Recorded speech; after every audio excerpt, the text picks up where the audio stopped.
নমস্কার বন্ধুরা। আজ তোমাদের জন্য যে গল্পটি আমি শোনাতে এসেছি নাম হাভেলির রহস্য। গল্প পাঠে আমি সাধন ঘোষ। গল্পটি যদি ভালো লাগে অবশ্যই লাইক, কমেন্ট অ্যান্ড শেয়ার করবে। এইরকম আরও গল্প শুনতে আমার চ্যানেলটিকে অবশ্যই সাবস্ক্রাইব করবে। চলো শুরু করা যাক আজকের গল্প, হাভেলির রহস্য। শান্তিনিকেতনের পাশে বিরাট একটা বটগাছের ছায়ায় লুকিয়ে আছে শতাব্দী প্রাচীন এক হাভেলি। যতবারই কেউ এই বাড়ির পাশ দিয়ে গিয়েছে, একটা অদ্ভুত অনুভূতি তাকে আষ্টে পৃষ্ঠে জড়িয়ে ধরেছে, যেন বাড়ির দেয়ালগুলোতে কেউ চুপিসারে চোখ রাখছে, ফিস ফিস করে কিছু বলছে, হয়তোবা কাউকে ডাকছে। তবে এ বাড়ি নিয়ে কেউ বেশি মাথা ঘামায়নি। তার উপর কয়েক দশক ধরে বাড়িটি ফাঁকা পড়েছিল। লোকমুখে উঠেছিল এখানে রাতের বেলায় আলো জ্বলে, মাঝরাতে কান্নার আওয়াজ ভেসে আসে, কিন্তু এগুলো স্রেফ গল্প বলে উড়িয়ে দেওয়া হতো। এই বাড়িটি উত্তরাধিকার সূত্রে পেল অর্ণব আর রিয়া, এক তরুণ দম্পতি। অর্ণব সদ্য কলকাতার একটি কর্পোরেট অফিসে চাকরি পেয়েছে, আর রিয়া তার শিল্পকর্ম নিয়ে ব্যস্ত। বিয়ের কিছুদিন পরেই তারা শান্তিনিকেতনে চলে আসে এই নতুন বাড়িটিকে সাজিয়ে তুলতে। যদিও রিয়ার মনের মধ্যে একটা ভয়ের অনুভূতি ছিল। অর্ণব এর এই বাড়িটাকে নিয়ে দারুণ উৎসাহ। পুরনো দালান, বড় বড় জানালা, কারুকার্যময় খোদাই করা দরজা, সেই সব কিছুই যেন তাকে একটা রহস্যময় আকর্ষণে বাঁধতে শুরু করলো। যখন তারা বাড়িটা দেখার জন্য প্রথমবার প্রবেশ করল, ঘরের ভেতরের একটা নিস্তব্ধতা তাদের চমকে দিল। মনে হচ্ছিল যেন বাতাসেও একটা চাপা গুমোট ভাব ছড়িয়ে আছে। ঘরগুলি যেন শতাব্দীর পর শতাব্দী পরিত্যক্ত নিয়ে ঘুমিয়ে আছে। অর্ণব মুগ্ধ হলেও রিয়া প্রথম থেকেই একটু অস্বস্তি অনুভব করতে থাকে। বাড়ির দেয়ালগুলির উপর স্যাঁতস্যাঁতে দাগ, ছাদ থেকে ঝুলে পড়া মাকড়সার জাল আর বদ্ধ ঘ্রাণ থেকে তার শ্বাস নেওয়া পর্যন্ত কঠিন করে তুলল। কিন্তু অর্ণবের মুখে হাসি দেখে রিয়া তার আশঙ্কাগুলো লুকিয়ে রাখল। সেদিন রাতেই তাদের নতুন জীবনের প্রথম রাত শুরু হলো এই পুরনো হাভেলিতে। সন্ধ্যের পর রিয়ার মনে হলো যেন বাড়ির বাইরে একটা মৃদু ফিসফিসানি শব্দ শোনা যাচ্ছে। সে বারান্দার দিকে গিয়ে শুনতে পেল এক অদ্ভুত সুর। কিছুক্ষণ শুনে মনে হলো কেউ যেন তাদের নাম ধরে ডাকছে, আবার সঙ্গে সঙ্গে আওয়াজটা মিলিয়েও গেল। রিয়া অবাক হয়ে ভেতরে গিয়ে অর্ণবকে বলল, শোনো, তুমি কি কিছু শুনেছ? অর্ণব হেসে বলল, বই পড়ে পড়ে তোমার মাথাটা বুদ্ধি খারাপ হয়ে গেছে, এসব তোমার কল্পনা ছাড়ার কিচ্ছু নয়। রিয়া মুখে হাসি আনতে চাইল, কিন্তু অদ্ভুত একটা ঠান্ডা হাওয়া তার শরীর বেয়ে বয়ে গেল। সকালের আলোতে হাভেলি অনেকটা সাধারণ মনে হচ্ছিল, যেন সব ভয়ের কথা স্রেফ রাতের কল্পনা। কিন্তু পরদিন রাতে রিয়া বাড়ির দেওয়ালের একটা ইটে খেয়াল করে যে সেটা একটু ঢিলা। কৌতূহলবশত সে ইটটা সরিয়ে ফেলল এবং সেখানে একটা পুরনো চামড়ার বাধাই করা ডায়েরি দেখতে পেল। ডায়েরিতে ছিল মীরা নামে এক মহিলার, যিনি একসময় এই বাড়ির গৃহকর্ত্রী ছিলেন। ডায়েরির পাতায় পাতায় লেখা ছিল তার জীবনের কিছু গল্প, কিছু দুঃখ আর সবচেয়ে ভয়ঙ্কর কিছু অভিজ্ঞতার কথা।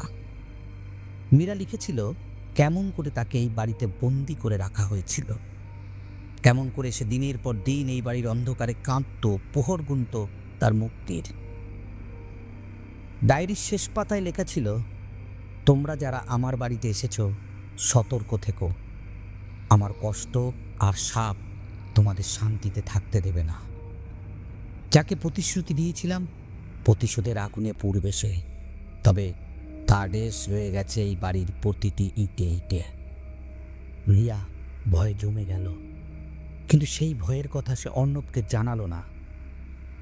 কৌতূহল থেকে ডায়েরির শেষ দিকের কিছু পাতা পড়ে সে অনুভব করল মীরার সেই প্রতিশোধের আকাঙ্ক্ষা আজও যেন বাতাসে মিশে আছে, তাকে তাড়া করে বেড়াচ্ছে। রাত বাড়ার সঙ্গে সঙ্গে বাড়ির পরিবেশ আরও ভারী হয়ে উঠতে লাগলো। কাচের জানালাগুলোতে হঠাৎ করেই ঠক ঠক আওয়াজ শুরু হলো। রিয়া দরজা খুলে দেখল বাইরের দিকে ঝড় শুরু হয়েছে। সে তাড়াতাড়ি দরজা বন্ধ করে দিল, কিন্তু কয়েক মিনিটের মধ্যে আবার দরজার পেছনে মৃদু চাপা শব্দ শোনা গেল। রিয়া ভয়ে অর্ণবকে ডাকার চেষ্টা করল, কিন্তু তার গলাটা যেন আটকে গেল। দরজার দিকে তাকাতেই একটা ছায়ামূর্তির আভাস দেখতে পেল সে।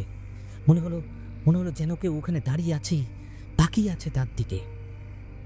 সে শক্তি সঞ্চয় করে দরজা খুলে বাইরে বেরিয়ে গেল, কিন্তু ততক্ষণে ছায়াটা মিলিয়ে গেছে। ঘরে ঢুকে এসে দেখে অর্ণব মাটিতে পড়ে আছে, যেন জ্ঞান হারিয়েছে। তার মুখে একটা ভয়ের ছাপ স্পষ্ট।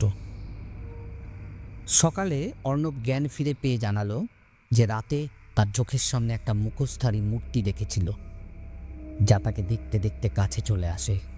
মূর্তিটা কেমন একটা শ্বাসরুদ্ধকর আওয়াজে কথা বলছিল, যা সে বোঝার চেষ্টা করলেও ব্যর্থ হয়েছিল। অর্ণব এর চোখে সে ভয়ের স্মৃতি স্পষ্ট ছিল, কিন্তু তবুও সে বাড়ি ছেড়ে যেতে রাজি নয়। রিয়ার মনে হলো এ বাড়ি হয়তো একটা অভিশাপের নিচে, যেখানে কেউ আসার সাহস করে না। তারা ঠিক করে যে মীরার সেই ডায়েরির কথা জানতে ইতিহাসের আরও গভীরে খোঁজ নিতে হবে। এ বাড়ির পিছনের রহস্য উদ্ঘাটন করা না পর্যন্ত তারা এখান থেকে যাবে না। বৃষ্টির ধারা যেন থামতেই চাইছে না। রাত বাড়ার সঙ্গে সঙ্গে ঝোড়ো হাওয়া জানলায় আছড়ে পড়ছে, আর পুরো বাড়িটা যেন কাঁপছে। অন্ধকার চারিদিকে ঘন হয়ে আছে, আর তারই মাঝে বসে আছে রিয়া, হঠাৎ খুঁজে পাওয়া সেই পুরনো ডায়েরিটা হাতে নিয়ে। ডায়েরির পাতাগুলোতে একটা পুরনো গন্ধ লেগে আছে, যেন বহুদিন ধরে সেগুলো অন্ধকারে লুকিয়েছিল। প্রত্যেকটা পাতার গায়ে প্রাচীন হাতের লেখা লিখেছেন মীরা নামে এক নারী, যিনি 1 শতাব্দী আগে এই বাড়িতে থাকতেন। ডায়েরি খুলতেই প্রথম পাতাতেই একটা চিরকুট। যে সত্য আমি রেখে গেলাম তা তোমার জন্য নয়। এই সত্যে পৌঁছতে চাইলে ভালোবাসা আর প্রলয়ের ভয়কে পাশ কাটিয়ে যাও। রিয়ার বুকের মধ্যে যেন একটা শীতল স্রোত বয়ে গেল। মনে হলো এই চিরকুট শুধু তার জন্যই লেখা। প্রথম পৃষ্ঠাগুলো পড়তে পড়তে বুঝল মীরা ছিলেন এক সাধারণ নারী, যার জীবনটা ছিল প্রেম আর বিশ্বাসের মোহে ভরা। মীরা তার ভালোবাসার মানুষের জন্যই এই হাভেলিতে এসেছিলেন, কিন্তু পৃষ্ঠার পর পৃষ্ঠা জুড়ে ছিল মীরার অভিজ্ঞতা, তার জীবন বদলে যাওয়ার গল্প। এক সন্ধ্যায় মীরা জানতে পারেন তার স্বামী তাকে ঠকাচ্ছেন। কেবল ভালোবাসা নয়, সম্পত্তির লোভও ছিল তার স্বামীর। সম্পত্তি হাতানোর জন্যই তাকে বিয়ে করেছিলেন। বিশ্বাসঘাতকতা ভেঙে পড়া মীরার জীবন তখন দুঃস্বপ্নে পরিণত হয়। তাকে একরকম বন্দি করে রাখা হয় এই হাভেলি নির্জন ঘরে। বাইরে থেকে দেখা গেলেও মীরা ছিলেন এই 4 দেওয়ালের মধ্যে এক বন্দিনী। ডায়েরির মধ্যে কিছু কিছু জায়গায় দাগ পড়ে আছে, মনে হয় মীরার কান্না আর দুঃখ মিশে গিয়েছিল সেই পাতাগুলোর মধ্যে। যতটা পড়তে লাগলো রিয়ার মনে হচ্ছিল যেন সেই কান্না, সেই যন্ত্রণা ওর সামনে জীবন্ত হয়ে উঠেছে। রাতে বাড়ির নীরবতা যেন আরও গভীর হয়ে উঠল। একসময় রিয়ার মনে হলো ডায়েরির প্রতিটা শব্দ যেন তাকে মীরার অতীতের সেই কষ্টের ভেতরে টেনে নিয়ে যাচ্ছে। তার চোখের সামনে স্পষ্ট হয়ে উঠল এক অসহায় নারীর গল্প, যে প্রতারণার শিকার হয়ে ধ্বংস হয়েছিল। আর সেই ধ্বংসের গল্প এতটাই জীবন্ত ছিল যে রিয়া তার অনুভূতিগুলো নিয়ন্ত্রণ করতে পারল না। ডায়েরির শেষ দিকে লেখা ছিল, প্রতিশোধ আমার রক্তে মিশে আছে। এই বাড়ির প্রতিটি ইটে আমার অভিশাপ লেগে আছে। একদিন আমি আবার ফিরে আসব, আমি প্রতিশোধ নেব। এই লাইনগুলো পড়ে রিয়া যেন কেঁপে উঠল। এই ডায়েরির পৃষ্ঠাগুলো যেন তাকে কোনো অদৃশ্য জালে বন্দি করে ফেলেছে। সকালে অর্ণবকে ডায়েরির কথা বলতেই সে বেশ অবাক হলো, কিন্তু ডায়েরির ভেতর ভয়ঙ্কর কথাগুলো শুনে অর্ণব প্রথমে হেসে ফেলল। এসব পুরনো কল্পকাহিনী। তাছাড়া এত প্রাচীন লেখার উপর ভিত্তি করে ভয় পাওয়ার কিছু নেই, অর্ণব বলল। কিন্তু রিয়ার মনের ভিতরে যেন সেই প্রতিশোধের গল্প এক নতুন কৌতূহলের জন্ম দিল। মনে হলো মীরার সেই প্রতিশোধের আগুন এখনো নিভে যায়নি, বাড়িটা যেন তাদের অপেক্ষা করছে। অর্ণব বলল, আমরা তাহলে একটু আশেপাশের লোকেদের কাছ থেকে বাড়ির ইতিহাস জেনে নিতে পারি। শুনেছি গ্রামের মন্দিরের পুরোহিত এই বাড়ির ব্যাপারে অনেক কিছু জানেন, হয়তো ওনাদের কাছ থেকে কিছু গল্প শুনতে পারবো। দুপুরে পুরোহিতের সঙ্গে দেখা করতে গেল তারা। পুরোহিত তাদের বাড়ির নাম শুনেই চমকে উঠলেন। এ কি, তোমরা সত্যি ও বাড়িতে থাকো? ওখানে অনেকেরই যাওয়ার সাহস নেই। পুরোহিত জানালেন, মীরা দেবী ছিলেন এক বিশাল হৃদয়ের মানুষ, কিন্তু তার জীবনটা অত্যন্ত দুঃখের ছিল। তার মৃত্যু রহস্যজনক ছিল এবং সেই থেকে তার আত্মার কষ্ট এই বাড়ির চারিদিকে ছড়িয়ে আছে। কেউ বলে তাকে হত্যা করা হয়েছিল, আবার কেউ বলে তার আত্মাই অভিশপ্ত হয়ে গেছে। রিয়ার মনে সন্দেহ আরও ঘনীভূত হলো। পুরোহিতের কথা শুনে তাদের মন আরও ভয়াবহতায় ভরে গেল। মনে হলো যেন এই বাড়ির আসলেই একটা অভিশপ্ত স্থান, যেখানে মীরার আত্মা এখনো বন্দী হয়ে আছে প্রতিশোধের আকাঙ্ক্ষায়। সেই রাতে আবার বাড়ির পরিবেশ ভারী হয়ে উঠল।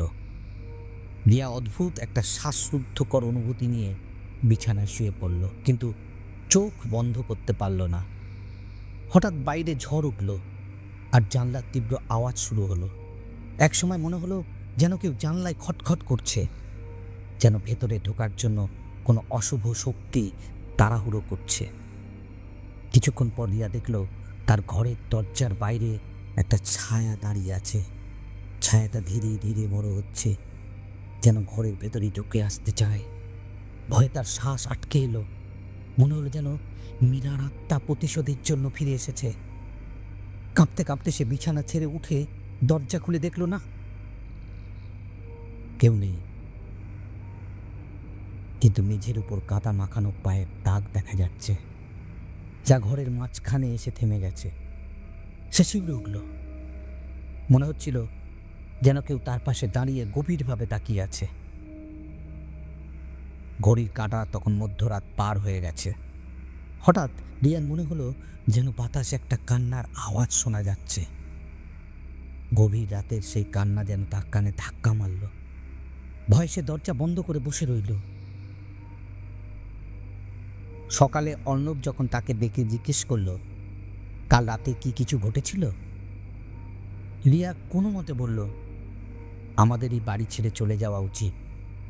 আমি মনে করি এখানে কোনো অভিশাপ আছে, মীরার আত্মা এখানেই রয়েছে। কিন্তু অর্ণব তার কথা বিশ্বাস করতে চাইল না, বরং সে আরও গভীরে খোঁজ নেওয়ার জন্য প্রস্তুতি নিতে লাগল। কিন্তু রিয়া জানত কিছু একটা আসন্ন, কিছু একটা ভয়ঙ্কর, যা তাদের এই বাড়িতে টেনে নিয়ে এসছে, এবং সেই কিছুই তাদের সাথে আরও খেলা করতে চায়। মীরার ডায়েরির রহস্যময় কাহিনী জানার পর থেকেই অর্ণব আর রিয়া হাভেলির অন্ধকারাচ্ছন্ন ইতিহাস খুঁজে বের করতে বদ্ধপরিকর। মীরার কথাগুলো যেন অর্ণবকে কোথাও টেনে নিয়ে যাচ্ছে, আর তার মনে হচ্ছে এই বাড়ির গোপন সত্য প্রকাশ করতেই হবে। রিয়া ভেতরে ভেতরে আতঙ্কিত, কিন্তু অর্ণবের দৃঢ় সংকল্প তাকে সাহস যোগায়। দিনের বেলা হাভেলিটা দেখতে নির্দোষ মনে হলেও রাতের বেলা পুরো বাড়িটাই যেন ভিন্ন রূপ নেয়। প্রতিটি কোণ অন্ধকারের চাদরে ঢেকে যায়, বাতাসে যেন কোনো অশুভ শীতলতার গন্ধ পাওয়া যায়। এক রাতে ডায়েরির আরেকটি পাতা খুলে পড়তে গিয়ে অর্ণব অনুভব করল যেন মীরার স্মৃতিগুলো তার সামনে জীবন্ত হয়ে উঠছে। ডায়েরির পরবর্তী পাতাগুলোতে মীরা তার স্বামীর প্রতারণার কথা বিস্তারিত লিখেছেন, কিভাবে তিনি মীরার ভালোবাসার সুযোগ নিয়েছিলেন, কিভাবে সম্পত্তির লোভে তাকে ধীরে ধীরে দম বন্ধ করে রেখেছিলেন। মীরার কষ্ট যেন অর্ণবকে গভীরভাবে আঘাত করল। রিয়া ডায়েরির এসব কথা শুনে কেঁপে উঠল। সে বলল, অর্ণব, আমরা কেন এসব পড়ছি? এ বাড়িটা ভীষণ ভয়ঙ্কর। আমাদের এটা ছেড়ে যাওয়াই উচিত। কিন্তু অর্ণব বলল, রিয়া, এই বাড়িতে যা কিছু ঘটেছে তা মীরার সাথে ছিল অন্যায়। সে শান্তি পায়নি, আর তার আত্মা এখনো আমাদের কাছে ন্যায় চাচ্ছে। তাদের কথার মধ্যে রাত গভীর থেকে গভীরতর হচ্ছিল। হঠাৎ করেই একটা ঠান্ডা হাওয়া জানলার ভেতর দিয়ে ভেসে এলো। সেই শীতল হাওয়াতে যেন একটা তীক্ষ্ণ গন্ধ ছিল, কিন্তু তার মধ্যে মিশেছিল এক অদ্ভুত তীব্রতা। রিয়া টের পেল তার ঘাড়ের পিছনে কেউ খুব ধীরে ফিস করছে। সেই ফিসফিসানি তার কানে শব্দ শোনা গেল, তোমরা এসেছো আমার গল্প শুনতে, তাই না? রিয়া হঠাৎ চমকে উঠে পিছনে তাকালো, কিন্তু কাউকে দেখতে পেল না। অর্ণব, সে কাঁপা গলায় ডাক দিল। অর্ণব দ্রুত রিয়ার কাছে চলে এসে দাঁড়ালো। তারও মনে হচ্ছে যেন অন্ধকার তাদের দিকে ধেয়ে আসছে। কিছুক্ষণের মধ্যেই অর্ণব আর রিয়া অনুভব করলো তাদের চারপাশে আরও কিছু অদ্ভুত ঘটনা ঘটছে। ঘরের এক কোণে ছায়ামূর্তির মতো কিছু একটা দেখতে পেল, কিন্তু কাছে গেলেই সেটা মিলিয়ে যায়। মাঝে মাঝে ঘরের বিভিন্ন জায়গা থেকে চাপা হাসির আওয়াজ শোনা যাচ্ছে। সে হাসিতে যেন কোনো হিংস্রতা মিশেছিল, আর সেটা তাদের রক্ত হিম করে দিচ্ছিল। অর্ণবের মনে হলো এই পরিস্থিতির ভিতরে গিয়ে জানতে হবে মীরার শেষ দিনের কথা। তাই পরের দিন সকালে তারা গ্রামের পুরোহিতের সঙ্গে আবার দেখা করতে গেল। পুরোহিত তাদের বললেন, বাবা, এ বাড়ি কিন্তু অভিশপ্ত। এখানে অমঙ্গল ঘটেছে, যার প্রতিক্রিয়ায় মীরার আত্মা শান্তি পায়নি। শুনেছি সে মারা যাওয়ার দিন রাতেও ঝোড়ো হাওয়া বইছিল, আর সেই সময় সে কিছু একটা খুঁজে পেয়েছিল। পুরোহিতের কথা শুনে রিয়া আর অর্ণব যেন নতুন এক কৌতূহলের মধ্যে পড়ল। তারা ঠিক করলো আরও খোঁজ নিতে হবে। রাতে বাড়ি ফিরে তারা মীরার ডায়েরির শেষের পাতাগুলো পড়তে বসল। এইবার তারা দেখল শেষের দিকে লেখা রয়েছে, কেউ আমাকে বিশ্বাস করেনি। আমি যা জানি তা প্রমাণ করার জন্য আরও গভীরে যেতে হবে। আমার প্রতিশোধ নিতে চাই। যে অন্ধকার আমাকে গিলে নিয়েছে, আমি তার মধ্যে দিয়ে আবার ফিরে আসব। রিয়া কাঁপা গলায় বলে উঠল, অর্ণব, আমি আর থাকতে পারছি না। এ বাড়ি আমাদের মরার জন্যই তৈরি হয়েছে। কিন্তু অর্ণবের মন যেন শক্ত হয়ে উঠল। সে বুঝতে পারল মীরার আত্মা এ বাড়ির প্রতিটি ইটে মিশে আছে, আর সেই প্রতিশোধের আগুন এখনো নিভে যায়নি। রাতে অর্ণব আর রিয়া যখন ঘুমোতে গেল, তখন হঠাৎ করেই তাদের ঘরের বাতি নিভে গেল। পুরো ঘরটা অন্ধকারে ডুবে গেল।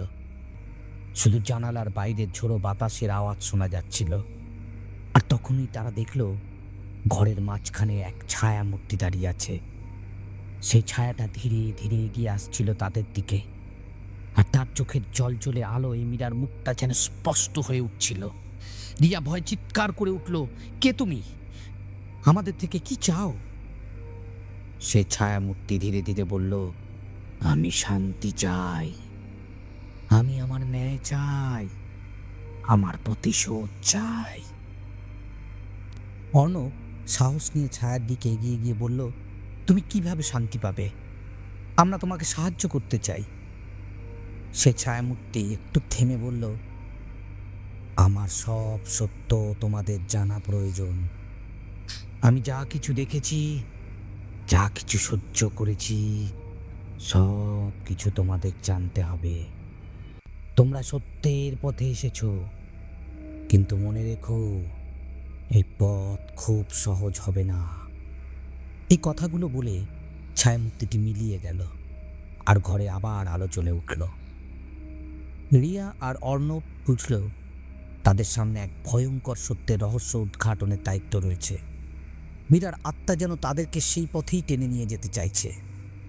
তারা দুজনেই ঠিক করল ডায়েরির বাকি পৃষ্ঠাগুলো থেকে আরও কিছু খুঁজে বের করতে হবে। হয়তো সেখানেই মীরার প্রতিশোধের পেছনের রহস্য লুকিয়ে রয়েছে।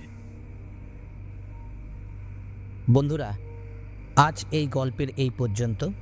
আবার আমি আসছি আগামী পর্বে। আমার গল্পটি যদি ভালো লেগে থাকে অবশ্যই লাইক, কমেন্ট অ্যান্ড শেয়ার করবে। এইরকম আরও গল্প শুনতে আমার চ্যানেলটিকে অবশ্যই সাবস্ক্রাইব করবে। ভালো থেকো।